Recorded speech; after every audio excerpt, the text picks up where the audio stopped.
Welcome, fellow travelers along the highway of life. I'm your host, Big T. And I'm Blue Knight, and you've made it to the Midnight Truck Stop. This is where you'll hear stories from the highway by people who've experienced them firsthand.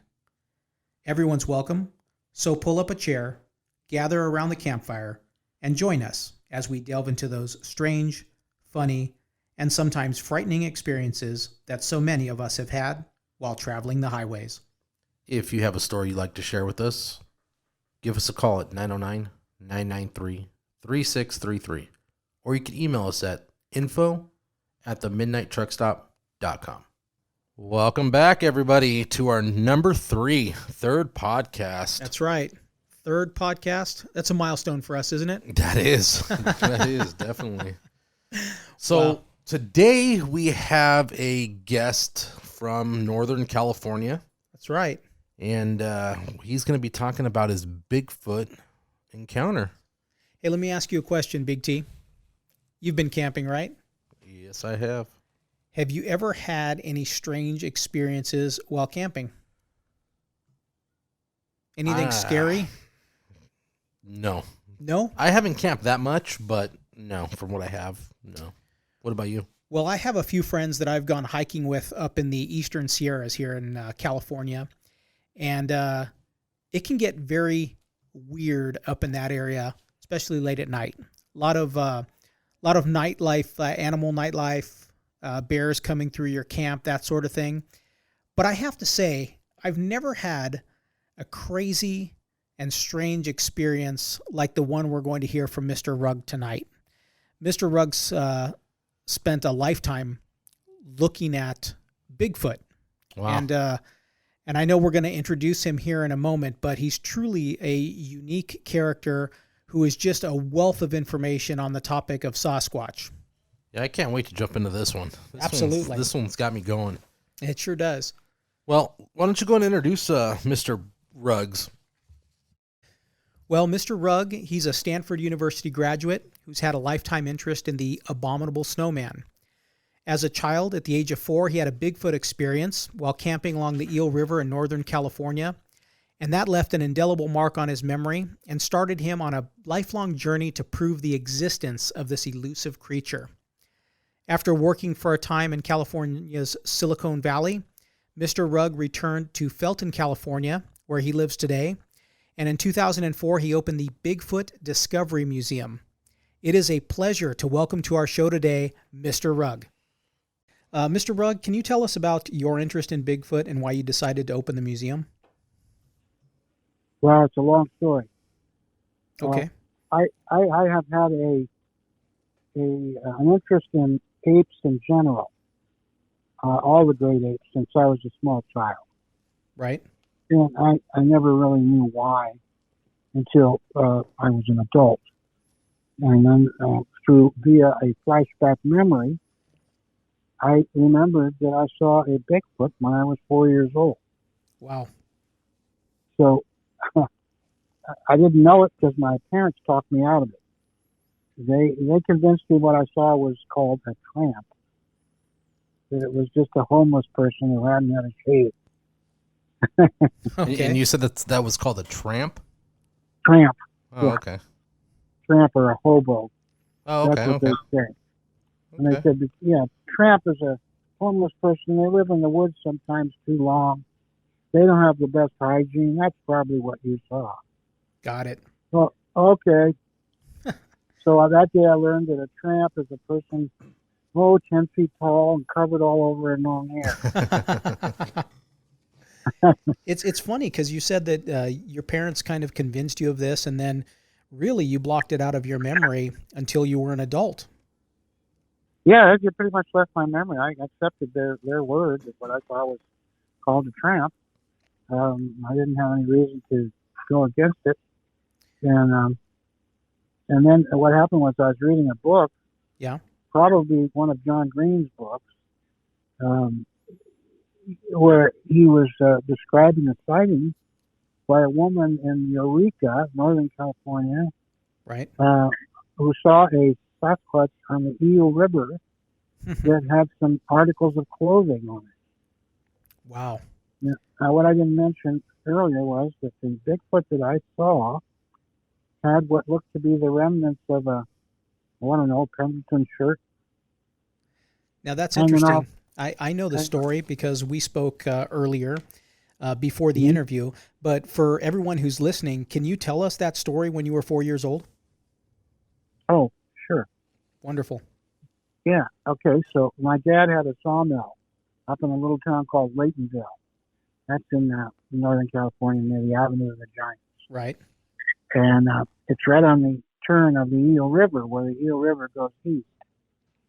So anyway, the mill burnt down before I was born.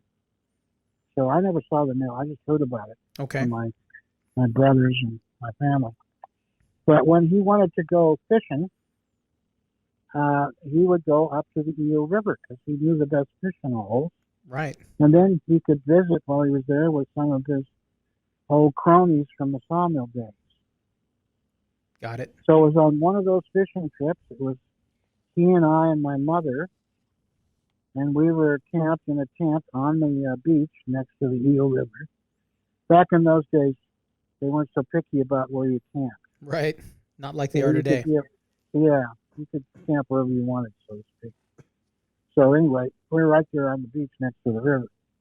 And so he got us up in the morning, and then they got out the camp stove, and he was preparing fish, the trout that he caught the night before, Right. and cook them on the camp stove for breakfast. Okay. Now, most outdoorsy types would consider that a delicacy, and what a wonderful thing. Sure. But to a 4-year-old looking at a pan with some dead fish in it, it didn't seem that appealing to me. I get that. So I asked him if he had any pancakes, and he said, "No way. You're going to eat fish like the rest of us." So when they weren't looking, I boycotted breakfast. I took off Wow. 4 years old. on my own.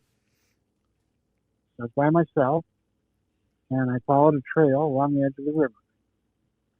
And then I got to a point where there was a sandbar that just jutted out into the river. And so I went through the brush out onto the sandbar. You could stand there in the middle of the sandbar and look downstream and upstream and all directions. So it was a good vantage point. Right. And then I looked back towards the woods where I had just come from. And there, right on the edge of the sandbar, stood this gigantic hairy man. Wow. And he had this shirt hanging off of one shoulder. Just this, like a lumberjack shirt. Okay. Now that's kind of And, interesting in and of itself. Uh-huh. Well, I did a little research on that, and I found at least a half a dozen references of Bigfoot with clothing. Wow. Okay. Most often it's something simple like what do you call it? I lost the word. Parka, just like Sure. a big blanket with a hole in it. Okay. Like a poncho? Yeah, poncho. So they've been seen with clothing, like the one I saw with the shirt. Okay. So I'm standing there looking this thing right in the eyes and wondering what in the Sam Hill is this, when I heard my mother screaming because she just realized I was gone. And so I ran back to camp and told my parents that I was okay and that I had just seen a rather large hairy man. And I asked them to come and see it with me because I had a million questions. I bet. So they were kind enough to follow me. And we went back to the sandbar, but of course, it didn't hang out and wait for the parents. It was gone. Wow. So How far do you think the sandbar was from your parents' house or from the cabin? It was several hundred yards. Oh, wow. It was out of sight. I couldn't see them from the sandbar. But how close around the to bend you? of the river. How close to you was the Bigfoot? The Bigfoot was really quite close. Okay. He was less than 50 feet away. Wow. Yeah, maybe more like 20. And you weren't scared at all? No, I wasn't scared. I was just fascinated because it didn't do anything scary. It's not like he was standing there baring his teeth and growling or anything. He's just standing there looking at me, probably as curious about me as I was about him. Yeah. Now, when you took off running back home to your mother, did you Yeah. run past him or did he disappear? No, by no, then? no. No. I had to run and back to of course, the dry land, Right. get off of the sandbar. But he was back in the woods a little ways away from the sandbar. Okay. Okay. And so I went near him, but I just ran off to camp, and then I met my parents on the way back because they were starting out to look for me, Sure. and they were kind enough to come and check it out, but they didn't see him. So And I'm sure they couldn't make heads or tails of what you had seen, so the closest thing that they well, thought was, hey, it's one of these yeah, transients they who are living in the forest. explained it the best way they could. It was a viable explanation, except they Right. didn't see that it was 10 feet tall Yeah. and covered with fairly long hair. Well, what's interesting is, at 4 years old, you believe your parents, and obviously your parents, I don't think were trying to lie to you. They were just trying to make sense of this all. And then That's years right. later, you see or you read something with a similar description of a Sasquatch wearing some sort of clothing. Yep. Wow. So that memory bounced back, and then I went, oh my God. So that's why I'm so obsessed with this stuff. That's awesome. That is great.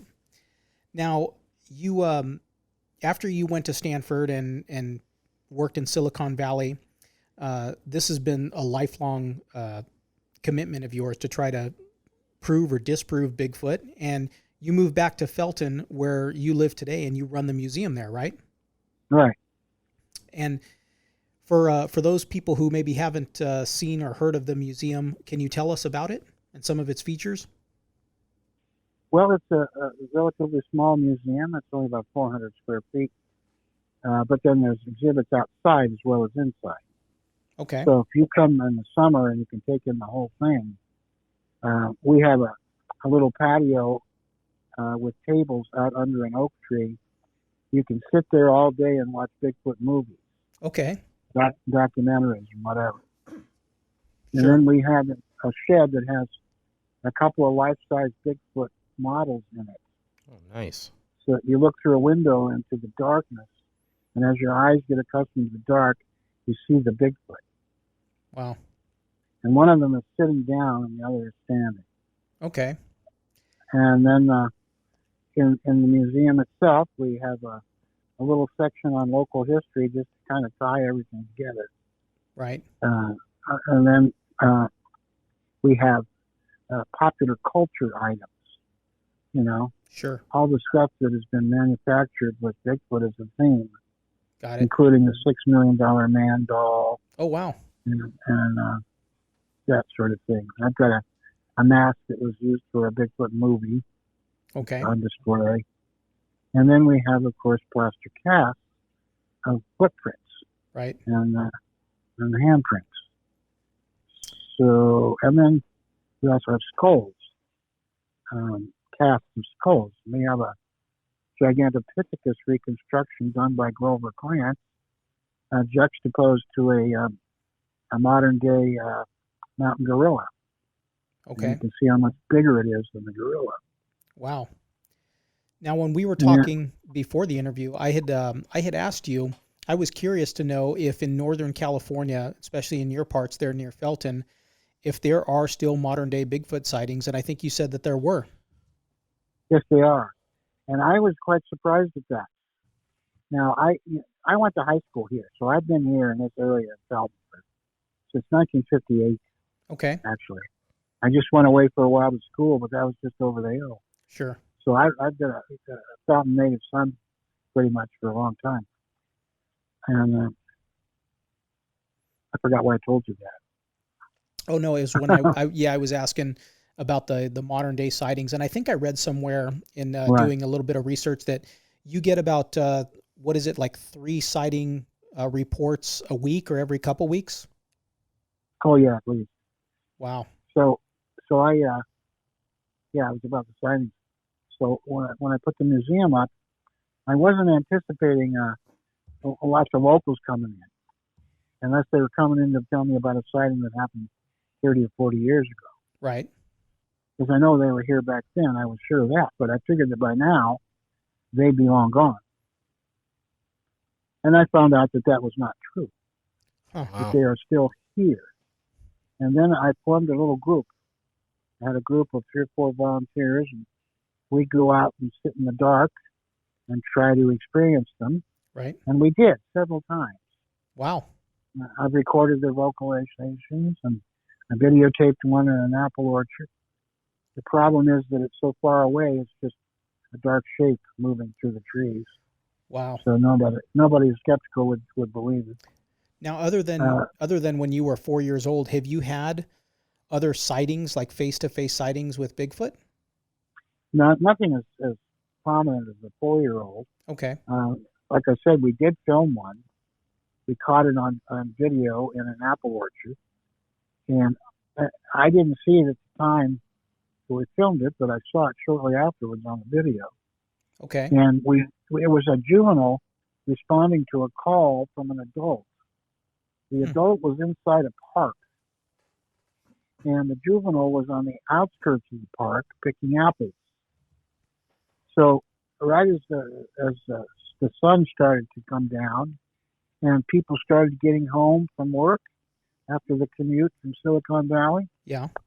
because nobody was on the road during the day when we were there. It wasn't until evening struck, and right about the time that the cars started showing up, we heard this outrageous scream come from out of the park. Wow. Now, it wasn't a scream, it was more like a siren. Okay. It was all long and drawn out, and it lasted a couple of minutes. And every dog and coyote in the vicinity all joined along and howled along with it. Interesting. So we got that on tape, and then later found out we also videotaped the juvenile that was on the apple orchard. Wow. We were outside the orchard when that happened.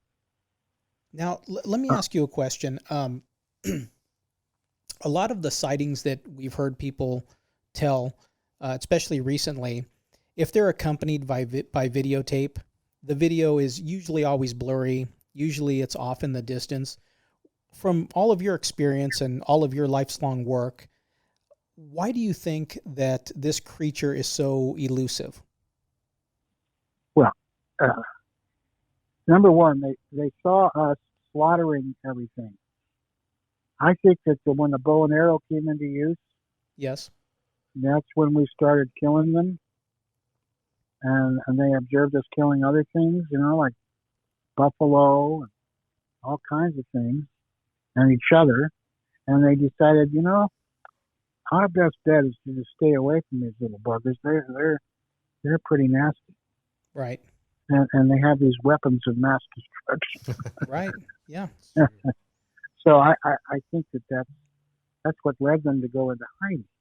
Now, because they have an intelligence that I think is equal to, if not greater than our own, then they know better than to let us see them. So they're not going to leave their dead laying around, and they're going to do their best not to have us know that they're there. Okay. But some of them aren't as careful, and they get seen. But the thing is that people used to always ask me, are Sasquatches benign? I mean, should we be afraid of a Sasquatch? Is it going to kill us? Yeah, good question. Yeah, and I used to invariably say, oh, absolutely not. They're not doing that. But then as the years have passed and I heard more and more stories, there seems to be a different opinion on that, depending on who you talk to. I mean, for example, summer before last, a man came in here from Fresno, which is, I don't know, a couple hundred miles southeast of here. Yeah. And they have forests there. And this guy said that he used to spend a lot of time up in the forest, and he met up with some Sasquatches. Wow. And he told me that he befriended 5 of them, and that they communicated with him with telepathy. Okay. And he told me this in an email after I met him when they came in the museum, because he was looking at the map very carefully. Yeah. Had a map on the wall with pins where people claim they've seen a Sasquatch. He was looking at the map. He had his wife and 2 kids with him. Yeah. And I could tell he had an interest in Sasquatch that was beyond the average. Right. So I asked him about it, and then he told me about his friends, his 5 friends, and then he told me also that he had been abducted by aliens. Okay. Oh, wow. And when he got to the starting on the alien part of the story, his wife and kids came in, and they were all antsy and wanted to go Okay. because he'd hang out there talking to me for too long. As they were concerned. So he said, I'm sorry, I'm going to have to go out down the road. I said, before you go, can you tell me, are the Sasquatch and the aliens interconnected in some way? He said, oh, yeah. Wow. Said, You know, only one person. that was a question that I was going to ask because from what I understand, there's 2 schools of thoughts with regards to what Bigfoot is. And some people would say it's an ape-like man, it's an animal that belongs to the earth, and other people say it's an interdimensional being, maybe something not of this earth. So I'm glad you got to ask him that question. Yeah. Well, that's the 2 theories that are most prominent. It's Right. either a hominid like ourselves, Right. a member of the genus Homo, but a different species. Like, like just as an example, like a Neanderthal. Right. And then they just decided early in the game, when modern people were evolving and coming into power, they decided that they've got to hide, and we're Right. going to do them in. Now that The other theory is, like you said, that they are in themselves something paranormal, right. that they come from another dimension or another planet or something of that ilk, that they can shapeshift and what have you. Now you've been studying these creatures for a long time. What's your opinion? Well, I'm still torn between the 2, to the point where I've even considered that maybe they're both. Okay. That maybe hairy wildmen are not just one particular species. Maybe there are some of them that are paranormal and from another place, and some that are just hiding hominids. You know, if one's possible or the other's possible, then they're both possible. Right. Now So, that gentleman from Fresno that had befriended the Bigfoot, he said that they spoke to him, basically through their minds, right? Telepathically. Yeah. And Yeah. did he tell you what they told him? Or was it just a normal No, conversation? we didn't have time. We didn't have time to go into all the details of that. Okay. He, let me think. Oh, so then he left when his kids got in after he had to go, telling me that there was a connection. And he said that the only person he's found online who knows the truth is Kawani. Okay. That would be Kawani Lapsarides, who wrote a book called The Psychic Sasquatch. Ah, okay. He wrote another book called The Sasquatch and the UFO Connection. Okay. I'll have to look Very into good. that. So that's what he said. But then I had another person contact me from Florida. Right. This was a phone call. So I couldn't look this guy right in the eye. I just had to, take it with his words. Right. And he said that he had been to 5 or 6 different locations where there were Sasquatches. In Florida. He had seen them more than once. And those are all in Florida? Not just in Florida, no. Okay. 2 other places. One as close as Nevada. Okay. And he said that, the Sasquatches are there. I've seen them. And you don't want to get close because they eat people. Oh, okay. Well, that's a whole different type of Sasquatch than what the gentleman in Fresno had encountered. That's exactly right. See? So what does that tell you? They're different just like people. Either one of the other is lying, or some Sasquatches are nice and some eat people. Right. Yeah, just like people. Some are nice and some are not so nice, right? Yeah, we even have cannibals to this day in certain parts of the world. Yeah. Now, from all the people that come to the museum and tell you their sightings, their stories, are most of those stories nice Sasquatches, or are any of them evil? Well, most stories, it's kind of a short encounter. Right. Yeah, that's the other thing. Most people don't get to know them and hang out with them. It's more like, oh, there it is, and then bam, they're gone. Right. So I hear hundreds of stories where, somebody's driving in a woodsy area on a dirt road, and then all of a sudden there's a Sasquatch standing right in front of them. they pull to a stop right in front of it, and it pushes their car back. Wow. Well, let me ask you, you've heard a lot of stories over the years, especially with having the museum and having people come by and talk to you. What's the most intriguing story that you've ever heard? Well, there's a story that I heard, and this I actually heard from my nephew, and he had this happen when he was a teenager doing odd jobs around the neighborhood, make a little money for school and what have you. And he was working for a man who lives in a Masonic park. Okay. 5 miles south of here, right on the river, is a little Masonic group. Okay. Everybody that lives there is a Mason. Right. And one of the men there hired my nephew, Gary, to help him with his yard work and what have you. And he told Gary that there was some kind of a ape or something that was coming around the house at night, getting into his garbage and just generally being a nuisance. So he said he was thinking of calling the police. Right. Well, he finally did. And the story goes, one day this black van pulled up in front of his place. 2 guys got out wearing shorts. They were packing .45 caliber sidearms. Okay. And they had a number of different kinds of devices with them. And they told him to go in the house and stay there. And that they were going to look around the house to see if there's any evidence of this intruder. And that they spent some time, I don't know, an hour and a half. And like I say, he was right next to the river. And finally they came up and they told him, you're not going to have any problem with this intruder any longer. And we would appreciate if you didn't mention to anyone that we were here. Huh.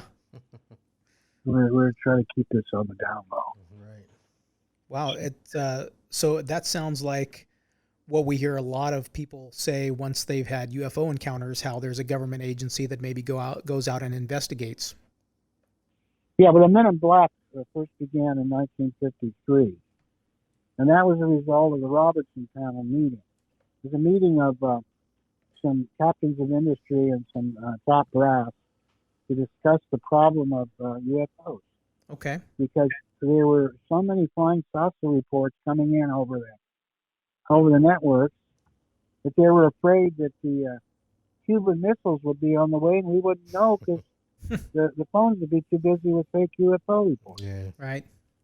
So they decided at that point in 53 that they had to debunk UFOs, flying discs, at all costs. So whether they were real or not didn't matter. They had to convince the public they were not. Wow. Harvey Menzel was an astronomer. He wrote the first debunking book. He was from Harvard. And so then people who were in the UFO community and doing anything or making any waves, they would have a visit by Men in Black who would intimidate them. And if they had any kind of physical evidence, they would confiscate it. And of course, that story is told time and time again about people who have had these strange government employees visit them and tell them that what they saw they shouldn't talk about, right? Yeah. Yeah, so the Men in Black became this thing amongst the paranormal world. And so if the Men in Black do exist, and I think they probably do, then what we got here is a subset that probably are set out to take care of Sasquatches that are misbehaving. Wow. Have you heard any other stories about men like that show up at spots where you have? Okay. Yeah, I was about to tell you the next story. Oh, absolutely. Go ahead. This one was like 25, 30 years ago. But the most recent one was just a few weeks ago. Oh, wow. Well, it's been a couple of months now. Okay. And there's a man who lives down in Hollister. That's like 50 miles southeast of here. Right. and there's a mission down there, San Juan Bautista, and he said that he's been doing pest control work in the greater San Juan Bautista area, what they call it Pajaro Gap. That's where the Pajaro River goes through the foothills. Okay. And that he's been working in that area for 10 years. And during that time, he's spoken to 5 or 6 retired gentlemen who said they had seen Harry Wildman Wow. in the area, walking down the road at 3 in the morning or on the edge of the creek in the middle of the night. So he said he wasn't a skeptic, but he wasn't a true believer either until, and I quote, last week one ran across the road right in front of my truck. Oh boy. 9 feet tall, covered in black hair. Wow. Yeah. So he went back in the daylight, and there was a creek nearby, and he found its footprints. He put them on his Facebook page, contacted me. I looked at them. I told him they looked real to me. Next thing I knew, he was here at the museum. And so now I hear from him every few weeks. He's got a new story to tell, at least. Because now that he knows they're real and has experienced them, Yeah. he's looking for other people, and he's finding them. Wow. And last time I talked to him, he told me a pretty outrageous story. And this story took place apparently at a cattle ranch about 20 miles south of Hollister, Okay. down the California coast. Well, it's not right on the coast, but a little bit inland, down the fault line. And according to the story, there were 3 cows on that ranch that had their heads pulled off. Wow. 3 headless cows. And everybody was trying to figure out what in the hell could possibly have done that. You know, and then this van showed up at the property. 6 guys in uniform got out of the van. They were obviously military uniforms, but there were no markings on them. Okay. They couldn't tell what branch of the military they were from. Hmm. And they had a couple of drones with them. They took the drones out and put them up in the woods around the ranch. And they heard gunfire. They Oh boy. saw and heard the drones. And then wasn't too much later, all 6 of these guys came out of the woods and went and jumped in their car and took off. Ooh. Wow. Told them not to worry about the cattle anymore. But when they came out of the woods, they weren't carrying anything. No details. That's all I heard. Ooh, boy. Wow. Well, those are some crazy stories. I mean, Absolutely. Yeah. it's amazing to think, people that think about Bigfoot, they think, oh, this is something that happened years and years ago, but we have modern day sightings, and anybody who just does a quick Google search or gets on Facebook and looks into some research organizations will see that Bigfoot is pretty regular in terms of their sightings all throughout the United States. Well, if you go to Ontario Sasquatch, you can hear them speaking. Wow. He's captured the vocalizations. Oh, that's interesting. I'm- First time I went there, I was watching it, and you're looking at the YouTube video, right? Yeah. And here you're looking at some trees. There's nothing there. Yeah. And all of a sudden I hear, Mike. Wow. They called me by name. Wow. That's crazy. That is crazy. Yeah. I love Yeah. these stories. I love these stories. I appreciate you taking the time out and speaking with us. You've done so much work in this area, and it's a pleasure to have had you on and have you talk about these stories and about your museum. Now, my understanding is that the museum is, it's actually not open right now because of the COVID restrictions, but you're looking to open in the near future. Is that right? Yeah. So we have a fundraiser going, and we could certainly use some help because I haven't been able to operate the museum for almost a year, and that was my main source of income. So I haven't had any income now for 10 months. Oh boy. And so we started a GoFundMe project. Yeah, please tell everybody about the GoFundMe project and about how they can donate money to the museum. Yeah, if you go to GoFundMe and look for Save the Bigfoot Museum, you'll find our spot. Oh, and I want to also say, there's a website up called BigfootDiscoveryProject.com. Yes. Do not go there. That was stolen from us. Oh boy. Oh, wow. Okay. And they have a donation button on there. They're trying to steal our donations. Okay. So the GoFundMe page is the page to go to if you want to donate. Yes, definitely. And do you have like a Facebook account where they could donate as well? Yeah, there's a Facebook account. I don't have a place to donate on there. Okay. I've fallen behind on some of this stuff because I'm struggling with macular degeneration. Got it. Yeah, we talked about that. I know. Some of the help I had has faded away now because we've been dormant for so long. Oh. Okay. Well, listen, I hope. So, are you close to your goal on the GoFundMe page of getting the money that you need to keep this museum up and running? Well, yes. See, there's two parts to the museum. There's the everyday operating expenses. Yes. And then there's this note on the property. Right. And when I started the GoFundMe, I was within weeks of that note coming due. Okay. But it's $100,000.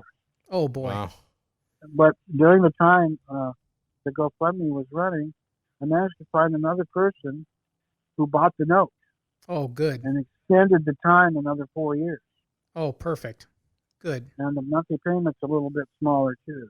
Good. That's good. But without the GoFundMe, I wouldn't have any operating money, so I wouldn't have been able to eat, Wow. and it would have made things a lot tougher. Yeah. But I managed to hang in, and I still am here, and still do plan to open. Well, we're glad probably- we're glad that you're able I'm to hang in hoping- there. Yeah, I'm hoping I can open again around mid-February. We'll see. Okay. Well, like I said, we appreciate your time, and I'm going to be sure to donate to that museum. Any of our listeners who want to donate, please go to that GoFundMe page. You've done a great deal of work on this topic of Bigfoot, and I appreciate everything that you've done. Thank you so much for being here on the show. Thank you. Yeah, thank you very much. All right, My sir. pleasure. Great. Hopefully we'll Bye. talk in the near future, okay? Sure. Take care, sir. Awesome. Bye-bye. Bye-bye. Bye. Wow, what a story. Especially seeing a big gorilla wearing a Right. poncho. Yeah. It's crazy. That is a crazy story. It is. I mean, the closest I've ever been to a Bigfoot is Harry and the Henderson in the movie theater. that was a great film, although I don't think it's at all accurate. Right. Hey, Well, what's up? Go ahead. Why don't you tell everybody once again how they can donate to Mr. Rugg and his Bigfoot Museum? For those that are interested in donating to Mr. Rugg and his museum, go look for him on GoFundMe.com. Go to GoFundMe.com and search the Bigfoot Discovery Museum. Anybody that's going to go to their website, which is Bigfoot Discovery Project, do not go there. That website was hijacked from Mr. Rugg, and it sounds like they're stealing donations on there. Yeah, they're soliciting donations, and it's not at all going to Mr. Rugg or his wonderful museum. So please stay clear of that website. Go to the GoFundMe page. Definitely. Hey, Big T, did you learn anything new about Bigfoot through our conversation with Mr. Rugg? I did. They're either nice or they're mean, and they wear clothes. You know, it's funny because we have a tendency to think about Bigfoot as, okay, it's got to be one or the other. Just like we talked about them either being interdimensional beings that are capable of shape-shifting and disappearing, or they have to be an animal of some sort. Right. And it's, you know, if you look at it like the human populations, there's good humans and there's bad humans. Bad. And so it stands to reason that in the animal world, the Bigfoot are either going to be nice, or they're going to have some nice Bigfoot, and they're going to have some not so nice Bigfoot, right? Which brings me to one of my underlying points here. That whole topic of discussion with regards to Bigfoot being an interdimensional being or an ape-like creature that has its origin here on Earth. I actually read about that in a book called Bigfoot Light that was written by a gentleman by the name of David Osborne. David Osborne wrote that book. Again, it's called Bigfoot Light. If anybody is interested in the topic of Bigfoot, It is a really easy read. It's kind of a beginner's guide, and it goes through some of the theories behind Bigfoot and just what the Bigfoot community thinks about these creatures. And we are hoping that we can get David on this program, right? That'd be awesome. Yeah, I know we've reached out to him. We have. Sent him a couple of emails, I believe. But for all our listeners out there, if anybody knows how to get a hold of Mr. Osborne, shoot him our way. That's right. And Mr. Osborne, if you happen to catch this podcast, listen, I know that you are now retired, that you have a lot of time to devote to Bigfoot, and we would absolutely love to have you on our show to have a candid conversation about all of your work in that area and about some of the interesting stories that you have from your expeditions. Absolutely. Yeah. Well, guys, that's going to wrap up number 3 for us, which is our milestone, I think. Yeah. And again, if anybody is interested in coming on our show to share a story, you could always email us at info at themidnighttruckstop.com, or you could call us 24/7 at 909-993-3633. And if you want to follow us on either Facebook or Instagram, it's The Midnight Truck Stop. That's right. And until next time, keep the rubber side down And the bugs off the glass.